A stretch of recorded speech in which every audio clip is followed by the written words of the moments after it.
Hello दोस्तों, मेरा नाम है अरुण कुमार। एक बार फिर से नीट स्टडी यूट्यूब चैनल में आपका स्वागत है। आज हम लोग CC6 यानी ग्लोबल सिटीजनशिप एजुकेशन का काफ़ी BBI MCQ ऑब्जेक्टिव प्रश्न देखेंगे। यदि आप BBU या BBMKU से हैं, इसके अलावा कोई अदर यूनिवर्सिटी से हैं, तो भी आपके लिए आज का वीडियो काफ़ी इंपॉर्टेंट होगा, क्योंकि लगभग सभी यूनिवर्सिटी में जो CC6 का है वह सिलेबस सेम है। आज का वीडियो हमारा पार्ट 4 है, यानी इससे पहले हम लोगों ने ग्लोबल सिटीजनशिप एजुकेशन पर 3 वीडियो देख चुका था। यह हमारा चौथा वीडियो है। यदि आप उसे नहीं देखें तो उसका लिंक मैंने डिस्क्रिप्शन में दे दिया है, जल्दी से आप उसे देख लीजिए। यह वीडियो BA BSc BCom तीनों के लिए है, यानी किसी भी कैटेगरी के स्टूडेंट हैं सभी को सेम पढ़ना है। आज की वीडियो में हम लोग इन्वायरमेंटलिज्म यानी पर्यावरणवाद से रिलेटेड ऑब्जेक्टिव प्रश्न को देखेंगे। तो समय को बर्बाद किए बिना हम लोग चलते हैं ऑब्जेक्टिव प्रश्न को देखते हैं, ताकि आपका ज़्यादा समय वेस्ट ना हो। तो ग्लोबल सिटीजनशिप एजुकेशन पर इन्वायरमेंट से रिलेटेड आपका कुछ इसी तरह से प्रश्न आएगा। यदि आप इन सभी प्रश्नों को पढ़ लेते हैं तो इतना पक्का बता देते हैं कि जो आपका पर्यावरणवाद से रिलेटेड कुछ भी प्रश्न आएगा तो आप उसे आसानी तरह से बना पाएंगे। तो चलते हैं हम लोग समय को बर्बाद किए बिना प्रश्न नंबर 1 देखते हैं, यानी क्वेश्चन नंबर 1 देखते हैं। पहला प्रश्न हमारा है टांसले इज फेमस, यानी टांसले प्रसिद्ध हैं। कहने का मतलब है आपको बताना है कि टांसले किस लिए जाने जाते हैं। ए नंबर में हमारा है इकोलॉजिस्ट, वे पारिस्थितिकविद के लिए जाने जाते हैं। बी नंबर में जियोलॉजिस्ट यानी भूवैज्ञानिक के लिए जाने जाते हैं। सी नंबर में जूलॉजिस्ट यानी प्राणी विज्ञान के लिए जाने जाते हैं। डी नंबर में माइक्रोबायोलॉजिस्ट यानी जीव तत्ववेत्ता के लिए जाने जाते हैं। तो जो टांसले हैं वह एक इकोलॉजिस्ट थे, यानी पारिस्थितिकविद के लिए जाने जाते हैं। ठीक है, तो Tansley is famous for ecologist यानी पारिस्थितिकविद हैं।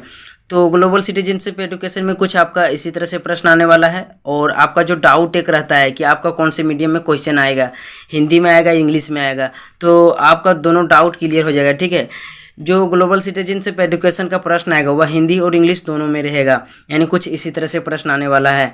इसको नोट कर लीजिए। चलते हैं अगले प्रश्न की ओर। 2 नंबर का प्रश्न हमारा है where Kaziranga national park is situated. Kaziranga national park कहाँ स्थित है। ए नंबर में उत्तराखंड, बी नंबर में असम, सी नंबर में है अरुणाचल प्रदेश, डी नंबर में उत्तर प्रदेश। तो जो काजीरंगा नेशनल पार्क स्थित है वह असम में स्थित है, और यह एक सींग गैंडे के लिए प्रसिद्ध है। तो काजीरंगा नेशनल पार्क कहाँ स्थित है, तो इसका करेक्ट आंसर हो जाएगा ऑप्शन नंबर बी, असम। इसको नोट कर लीजिए। अगला प्रश्न हम लोग देखते हैं। 3 नंबर का प्रश्न हमारा है in India first CNG based vehicle started in. Bharat में सर्वप्रथम CNG आधारित वाहनों का परिचालन कहाँ हुआ है। ए नंबर में हमारा है मुंबई, बी नंबर में है दिल्ली, सी नंबर में है कोलकाता, डी नंबर में है चेन्नई। तो जो CNG आधारित वाहनों का परिचालन सर्वप्रथम हुआ है वह दिल्ली में हुआ था। ठीक है, तो इसका करेक्ट आंसर हो जाएगा ऑप्शन नंबर बी, दिल्ली। इसको नोट कर लीजिए। चलते अगले प्रश्न की ओर।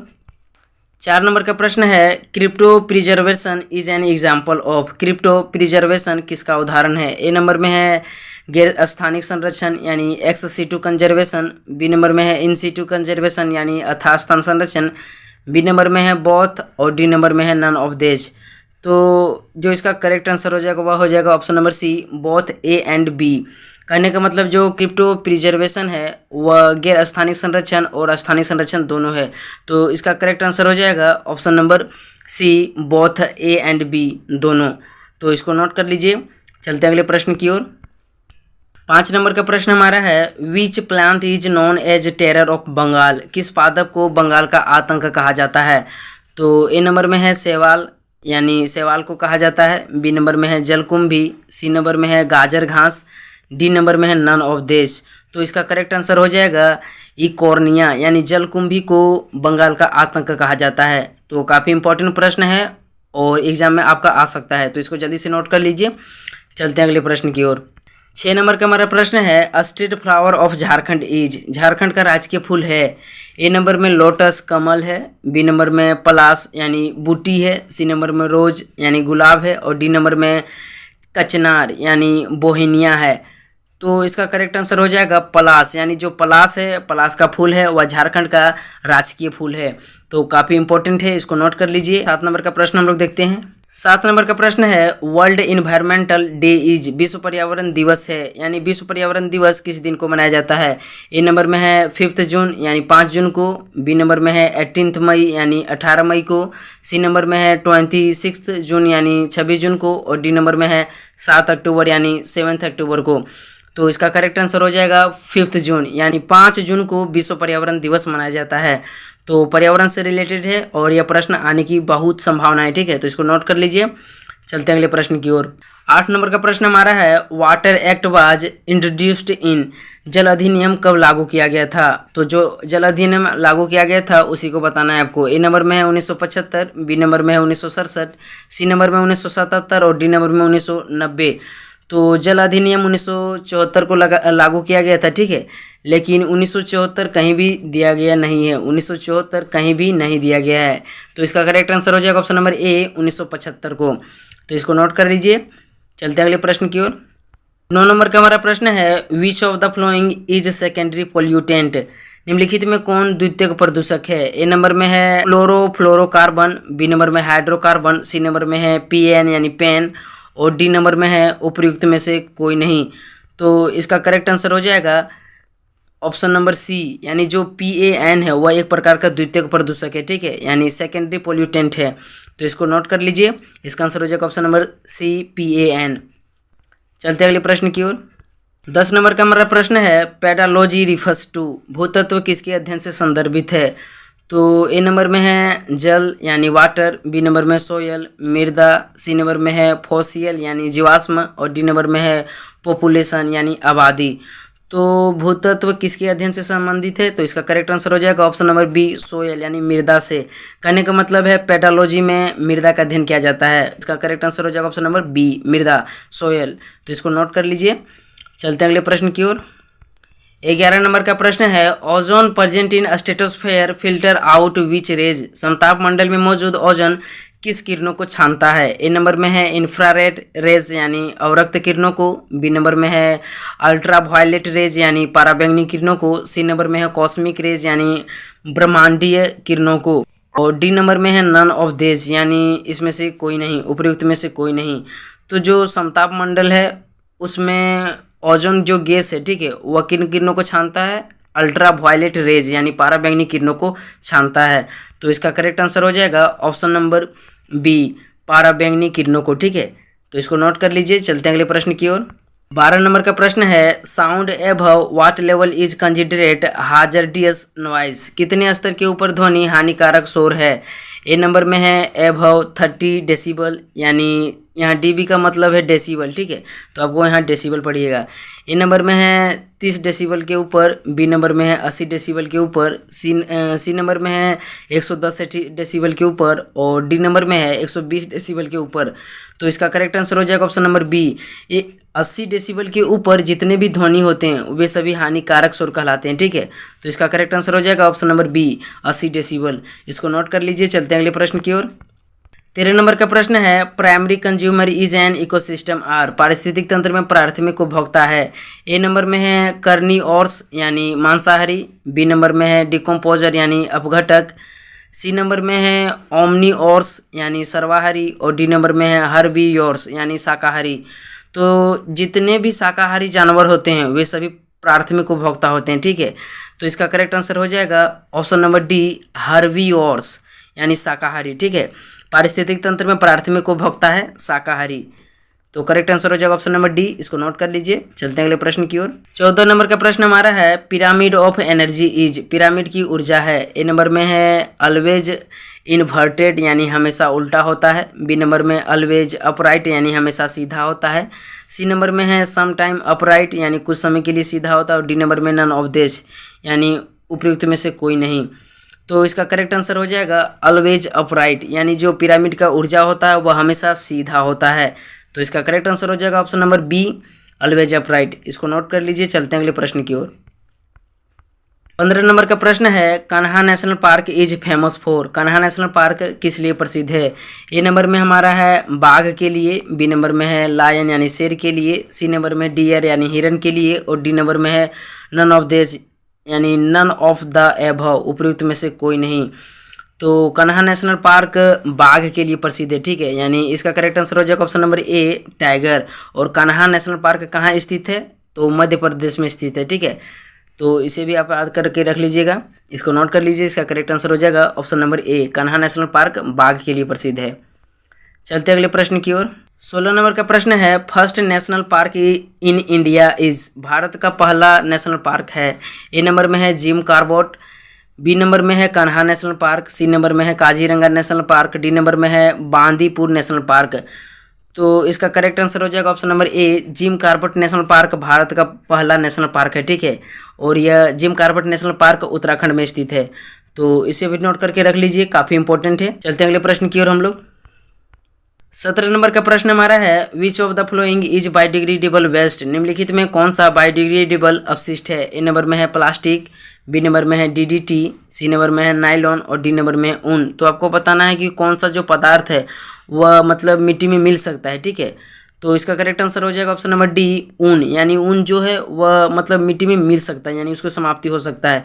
बाकी जितने भी चीज़ हैं वे मतलब पर्यावरण में काफ़ी लंबे समय तक जीवित रहता है, ठीक है, यानी उपस्थित ही रहता है। तो इसको नोट कर लीजिए। अगला प्रश्न हम लोग देखते हैं। 18 नंबर का प्रश्न है, head quarter of biodiversity international is located at. जैव विविधता अंतर्राष्ट्रीय का मुख्यालय स्थित है, यानी जैव विविधता अंतर्राष्ट्रीय मुख्यालय कहाँ स्थित है उसी को बताना है। ए नंबर में रोम में है, बी नंबर में जेनेवा में है, सी नंबर में पेरिस में है और डी नंबर में मनीला में है। तो जो जैव विविधता का अंतर्राष्ट्रीय मुख्यालय स्थित है वह रोम में स्थित है, ठीक है। तो इसका करेक्ट आंसर हो जाएगा ऑप्शन नंबर ए, रोम में। इसको नोट कर लीजिए। देखते हैं अगला प्रश्न हम लोग। 19 नंबर का प्रश्न हमारा है, which is Jharkhand state animal. Jharkhand का राजकीय पशु कौन है। ए नंबर में है टाइगर यानी बाघ है, बी नंबर में मगरमच्छ यानी क्रोकोडाइल है, सी नंबर में डियर यानी हिरन है और डी नंबर में है राइनोसोरस यानी गेंडा है। तो जो झारखंड का राजकीय पशु है वह हाथी है, ठीक है, लेकिन हाथी कहीं भी ऑप्शन भी नहीं दिया गया है। तो आप यहाँ ध्यान रखिएगा, ठीक है। तो यहाँ सारा ऑप्शन गड़बड़ है, ठीक है। तो जो झारखंड का राजकीय पशु है वह हाथी है। तो इसको नोट कर लीजिए। चलते हैं अगले प्रश्न की ओर। 20 नंबर का प्रश्न है, first earth conference was held in. पहला पृथ्वी सम्मेलन कहाँ हुआ था। ए नंबर में है अमेरिका में, बी नंबर में है ब्राज़ील में, सी नंबर में है जापान में, डी नंबर में यूके यानी यूनाइटेड किंगडम में। तो जो पहला पृथ्वी सम्मेलन हुआ था वह ब्राज़ील में हुआ था, ठीक है। ब्राज़ील की रियो दी जेनेरियो में हुआ था, ठीक है। तो इसको नोट कर लीजिए। चलते हैं अगले प्रश्न की ओर। 21 नंबर का प्रश्न है, renewable source of energy is. नवकरणीय ऊर्जा संसाधन है। ए नंबर में है कोयला, बी नंबर में है टिम्बर यानी लकड़ी, सी नंबर में है आणविक ऊर्जा यानी एटॉमिक एनर्जी, डी नंबर में वाइंड यानी पवन। तो आपको बताना है कि नवीकरण ऊर्जा संसाधन कौन है, यानी किसे पुनः चक्रित किया जा सकता है। तो इसका करेक्ट आंसर हो जाएगा ऑप्शन नंबर डी, यानी जो पवन है इसे पुनः चक्रित किया जा सकता है। बाकी सभी को पुनः चक्रित नहीं किया जा सकता, यानी एक बार यूज करने से समाप्त हो जाएगा, ठीक है। तो वह नवीकरणीय ऊर्जा संसाधन नहीं होगा। तो जो नवीकरणीय ऊर्जा संसाधन है वह हो जाएगा ऑप्शन नंबर डी, वाइंड यानी पवन, ठीक है। तो इसको नोट कर लीजिए। अगला प्रश्न हम लोग देखते हैं। 22 नंबर का प्रश्न हमारा है, the main source of energy on earth is. पृथ्वी पर ऊर्जा का प्रमुख स्रोत है। ए नंबर में है कोयला है, बी नंबर में टिम्बर यानी लकड़ी है, सी नंबर में सन यानी सूर्य है, डी नंबर में पेट्रोलियम है। तो पृथ्वी पर ऊर्जा का प्रमुख स्रोत सूर्य है, ठीक है, यानी इसका करेक्ट आंसर हो जाएगा ऑप्शन नंबर सी। इसको नोट कर लीजिए। अगला प्रश्न हम लोग देखते हैं। 23 नंबर का प्रश्न है, the world ecology is coined by which scientist. Ecology शब्द का प्रथम प्रयोग किस वैज्ञानिक के द्वारा किया गया था। ए नंबर में है टास्ले, बी नंबर में है न्यूटन, सी नंबर में है जेसी बॉस और डी नंबर में उपरोक्त में से कोई नहीं। तो जो इकोलॉजी शब्द का प्रथम प्रयोग किया था वह टास्ले ने किया था, ठीक है। तो इसको नोट कर लीजिए। इसका करेक्ट आंसर हो जाएगा ऑप्शन नंबर ए। अगला प्रश्न देखते हैं। 24 नंबर का प्रश्न है, the world environment is derived from which language. Environment शब्द की उत्पत्ति किस भाषा से हुई है। ए नंबर में है फ्रेंच, बी नंबर में जर्मन, सी नंबर में लैटिन और डी नंबर में है संस्कृत। तो आप यहाँ ध्यान रखिएगा, इन्वायरमेंट शब्द का उत्पत्ति फ्रेंच भाषा से हुआ है, ठीक है। लेकिन यदि आपको हिंदी में पूछा जाए पर्यावरण शब्द की उत्पत्ति किस भाषा से हुआ है तो इसका आंसर हो जाता है ऑप्शन नंबर डी, ठीक है। लेकिन यहाँ पूछ रहा है इन्वायरमेंट शब्द की उत्पत्ति किस भाषा से हुआ है, तो इसका करेक्ट आंसर हो जाएगा ऑप्शन नंबर ए, फ्रेंच भाषा से। तो इसको नोट कर लीजिए। चलते अगले प्रश्न की ओर। 25 नंबर का प्रश्न है, विच ऑन इज हर्बीवोर, यानी इसमें से कौन शाकाहारी है। ए नंबर में है कैट यानी बिल्ली, बी नंबर में स्नेक यानी सांप और सी नंबर में है रेट यानी चूहा, डी नंबर में क्राउ यानी कौवा। तो जो बिल्ली है वह शाकाहारी और मांसाहारी दोनों है, यानी यह शाकाहारी नहीं हो सकता है। बी नंबर में स्नेक, यह भी नहीं हो सकता है। सी नंबर में रेट यानी चूहा, तो चूहा जो है वह केवल अनाजों को खाता है, ठीक है। तो इसका करेक्ट आंसर हो जाएगा ऑप्शन नंबर सी, चूहा। तो इसको नोट कर लीजिए। चलते अगले प्रश्न की ओर। 26 नंबर का प्रश्न हमारा है, where is coniferous forest is found, शंकुधारी वन कहाँ पाए जाते हैं। ए नंबर में है कोल्ड रीजन यानी ठंडे प्रदेशों में पाए जाते हैं। बी नंबर में डेजर्ट यानी मरुस्थल में पाए जाते हैं। सी नंबर में है इक्वेटोरियल रीजन यानी भूमध्य रेखीय क्षेत्र में पाए जाते हैं। और डी नंबर में है मानसून रीजन यानी मानसूनीय क्षेत्र में पाए जाते हैं।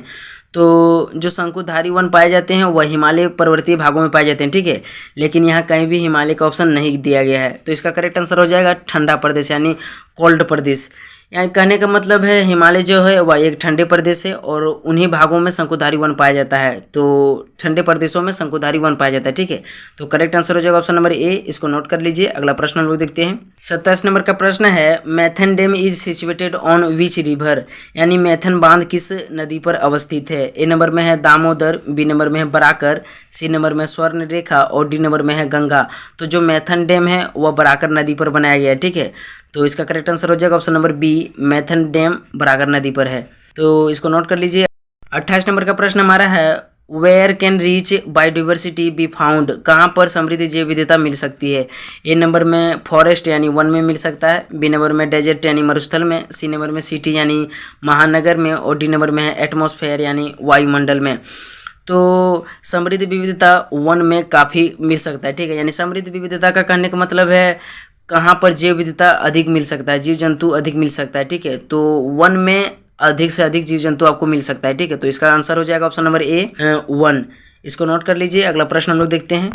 29 नंबर का प्रश्न है, which one is the most dangerous environmental problem, सबसे घातक पर्यावरण समस्या क्या है। ए नंबर में है एयर पोल्यूशन यानी वायु प्रदूषण। बी नंबर में है कॉन्टेनमेंशन ऑफ ग्राउंड वाटर यानी भूजल प्रदूषण। सी नंबर में है नॉइज पोल्यूशन यानी ध्वनि प्रदूषण। और डी नंबर में है सोयल पोल्यूशन यानी मृदा प्रदूषण। तो सबसे घातक पर्यावरण प्रदूषण वायु प्रदूषण है। यदि वायु दूषित हो जाता है तो लगभग सभी जीव जंतु नष्ट हो सकता है, ठीक है, यानी सांस लेने में प्रॉब्लम हो सकता है। तो सबसे घातक पर्यावरण समस्या है वह है वायु प्रदूषण। इसको नोट कर लीजिए। अगला प्रश्न हम लोग देखते हैं। 30 नंबर का प्रश्न हमारा है, acid rain is caused by, अम्ल वर्षा के कारक हैं। ए नंबर में है ओजोन तथा धूल यानी डस्ट। बी नंबर में है sulphur dioxide and nitrogen oxide. C number में है सल्फर डाइऑक्साइड एवं कार्बन डाइऑक्साइड। डी नंबर में है कार्बन डाइऑक्साइड एवं कार्बन मोनोऑक्साइड। तो जो अम्लीय वर्षा होता है वह सल्फर डाइऑक्साइड और नाइट्रोजन ऑक्साइड के कारण होता है, यानी इसका आंसर हो जाएगा ऑप्शन नंबर बी, ठीक है। इसको नोट कर लीजिए। चलते अगले प्रश्न की ओर। 31 नंबर का प्रश्न है, smoke is a mixture of, धुंध मिश्रण होता है। ए नंबर में स्मोक एंड फॉग का, धुआं और कुहासा का। बी नंबर में है स्मोक एंड फॉग, हिम तथा कुहासा का। सी नंबर में है स्मोक एंड सल्फर डाइऑक्साइड। और डी नंबर में है नन ऑफ द एबव। तो जो स्मोक होता है, ठीक है, यानी धुंध होता है, वह कुहासा और धुआं से मिलकर बनता है। यानी जो कोहरा होता है वह धुआं और कुहासा से मिलकर बनता है। तो इसका करेक्ट आंसर हो जाएगा ऑप्शन नंबर ए, इसको नोट कर लीजिए। अगला प्रश्न हम लोग देखते हैं। 32 नंबर का प्रश्न है, diseases caused by mercury poisoning in Japan is, Japan में पारा के कारण होने वाले रोग हैं। यानी एक बार पारा के कारण कुछ बीमारी हुआ था जापान में, ठीक है। तो कौन सा रोग हुआ था उसी के बारे में आपको बताना है। ए नंबर में है मिनी माता यानी मिनी माता बीमारी हुआ था। बी नंबर में इटाई इटाई। सी नंबर में खसरा यानी मिजल्स। और डी नंबर में है कोलेरा यानी हैजा। तो जापान में पारा के कारण मिनी माता बीमारी हुआ था, ठीक है, जिसे आमतौर पर भारत में माता रानी कहा जाता है, ठीक है, यानी जो फुंसी टाइप का एक हो जाता है। तो जापान में पारा के कारण मिनी माता बीमारी हुआ था। इसको नोट कर लीजिए। चलते हैं अगले प्रश्न की ओर। 33 नंबर का प्रश्न है, Bhopal gas tragedy is caused due to leakage of, Bhopal में गैस त्रासदी किस गैस के रिसाव के कारण हुई थी। ए नंबर में है मिथाइल साइनेट। बी नंबर में है मिथाइल आइसोसाइनेट। सी नंबर में है मिथाइल मर्करी। और डी नंबर में है मिथाइल अल्कोहल। तो जो भोपाल में गैस त्रासदी हुआ था, ठीक है, वह मिथाइल आइसोसाइनेट गैस के लीकेज होने के कारण हुआ था, यानी उसके रिसाव के कारण हुआ था। तो इसका करेक्ट आंसर हो जाएगा option number B, methyl isocyanate. इसको नोट कर लीजिए। अगला प्रश्न हम लोग देखते हैं। 34 नंबर का प्रश्न हमारा है, who is the pioneer of Chipko movement, Chipko आंदोलन के प्रणेता कौन है। कहने का मतलब है चिपको आंदोलन की शुरुआत किसने की थी। ए नंबर में हमारा है हेमवती नंदन बहुगुणा। बी नंबर में है सुंदरलाल बहुगुणा। सी नंबर में है मोहन बहुगुणा। और डी नंबर में है रीता बहुगुणा। तो इसका करेक्ट आंसर हो जाएगा option number B, Sunderlal Bahuguna ने चिपको आंदोलन की शुरुआत की थी, ठीक है, यानी जो चिपको आंदोलन के प्रणेता है वह सुंदरलाल बहुगुणा है और ये उत्तराखंड से रिलेटेड है, ठीक है। तो इसको नोट कर लीजिए। चलते हैं अगले प्रश्न की ओर। 35 नंबर का प्रश्न हमारा है, which of the following is a component of environment. निम्नलिखित में कौन पर्यावरण का अंग है। ए नंबर में वायु यानी एयर, बी नंबर में वाटर यानी जल, सी नंबर में लाइट यानी प्रकाश और डी नंबर में है ऑल ऑफ दिस यानी ये सभी। तो आपको बताना है कि कौन पर्यावरण का अंग है। तो इसमें से सभी पर्यावरण के अंग है, ठीक है। यानी वायु पर्यावरण में ही मिलता है, जल भी मिलता है और प्रकाश भी पर्यावरण में ही रहता है। तो इसका करेक्ट आंसर हो जाएगा ऑल ऑफ दिस यानी ये सभी। तो इसको नोट कर लीजिए। अगला प्रश्न हम लोग देखते हैं। 36 नंबर का प्रश्न हमारा है, व्हाट इज सेंचुरी। अभ्यारण्य क्या होता है। तो आपको बताना है कि अभ्यारण्य क्या हो सकता है। ए नंबर में फॉरेस्ट यानी जंगल हो सकता है, बी नंबर में चिड़ियाघर, सी नंबर में केव यानी गुफा हो सकता है और डी नंबर में प्रोटेक्टेड एरिया यानी सुरक्षित क्षेत्र हो सकता है। तो जो अभ्यारण्य या सेंचुरी होता है वह प्रोटेक्टेड एरिया होता है यानी सुरक्षित क्षेत्र होता है। तो इसका करेक्ट आंसर हो जाएगा ऑप्शन नंबर डी, सुरक्षित क्षेत्र। यानी जो अभ्यारण्य होता है इसमें कोई विलुप्त होती प्रजातियों को सुरक्षित रखा जाता है। यानी इसमें बहुत सारे जीव जंतु होते हैं, पेड़ पौधे होते हैं और इसे सुरक्षित रखा जाता है, ठीक है, सरकार के द्वारा। तो इसको नोट कर लीजिए। इसका करेक्ट आंसर हो जाएगा option number D, protected area. अगला प्रश्न हम लोग देखते हैं। 37 नंबर का प्रश्न हमारा है, who does national park notify in India. Bharat में राष्ट्रीय उद्यान को नोटिफाई कौन करता है, यानी किसने किया है। ए नंबर में है IUCN, बी नंबर में स्टेट गवर्नमेंट यानी राज्य सरकार ने, सी नंबर में है केंद्र सरकार ने और डी नंबर में है संयुक्त राष्ट्र ने यानी यूनाइटेड नेशंस ने। तो कोई भी राष्ट्र में यानी कोई भी राष्ट्रीय उद्यान का जो नोटिफाई करता है, ठीक है, कोई भी राज्य में, तो वह स्टेट गवर्नमेंट करता है यानी राज्य सरकार करता है। तो इसका करेक्ट आंसर हो जाएगा ऑप्शन नंबर बी, राज्य सरकार। भारत में राष्ट्रीय उद्यान को नोटिफाई कौन करता है, स्टेट गवर्नमेंट। इसको नोट कर लीजिए। अगला प्रश्न हम लोग देखते हैं। 34 नंबर का प्रश्न हमारा है, which one is responsible for climate change. जलवायु परिवर्तन के लिए कौन जिम्मेदार है। ए नंबर में हमारा है एसिड रेन यानी अम्लीय वर्षा, बी नंबर में है सुपोषण यानी ऑटोरिफिकेशन, सी नंबर में है साइक्लोन यानी चक्रवात और डी नंबर में है वैश्विक तापन। तो इसका करेक्ट आंसर हो जाएगा जो जलवायु परिवर्तन के लिए महत्वपूर्ण कारण है उसका आंसर हो जाएगा ग्लोबल वार्मिंग। जो वैश्विक तापन है उसी के कारण जलवायु परिवर्तन होता है, ठीक है। इसको नोट कर लीजिए। अगला प्रश्न हम लोग देखते हैं। 39 नंबर का प्रश्न हमारा है, 22 मई is celebrated as a day of. 22 मई को किस दिवस के रूप में मनाया जाता है। ए नंबर में हमारा है बायोलॉजिकल डिवर्सिटी यानी जैविक विविधता दिवस के रूप में मनाया जाता है, बी नंबर में है इकोसिस्टम यानी पारिस्थितिक तंत्र के रूप में मनाया जाता है, सी नंबर में इन्वायरमेंट यानी पर्यावरण के रूप में मनाया जाता है और डी नंबर में है वाइल्ड लाइफ यानी वन्य जीव के रूप में मनाया जाता है। तो इसका करेक्ट आंसर हो जाएगा ऑप्शन नंबर ए, जैविक विविधता दिवस मनाया जाता है। 22 मई को बायोलॉजिकल डिवर्सिटी यानी जैविक विविधता दिवस मनाया जाता है। तो इसको नोट कर लीजिए। इसका आंसर हो जाएगा ऑप्शन नंबर ए। अगला प्रश्न हम लोग देखते हैं। 40 नंबर का प्रश्न हमारा है, when forest conservation act was enacted. कब वन संरक्षण अधिनियम लागू किया गया। ए नंबर में है 1952, बी नंबर में 1956, सी नंबर में 1980 और डी नंबर में 1991। तो आपको बताना है कि वन संरक्षण अधिनियम कब लागू किया गया था। तो इसका करेक्ट आंसर हो जाएगा ऑप्शन नंबर सी, 1980 को वन संरक्षण अधिनियम लागू किया गया था। तो इसको नोट कर लीजिए। यह हमारा आखिरी प्रश्न था। आशा करता हूँ वीडियो अच्छा लगा होगा। तो एक प्यारा सा लाइक कर दीजिए और चैनल में तो चैनल को जल्दी से सब्सक्राइब कर दीजिए। तो मिलते हैं एक नेक्स्ट वीडियो के साथ, तब तक के लिए धन्यवाद।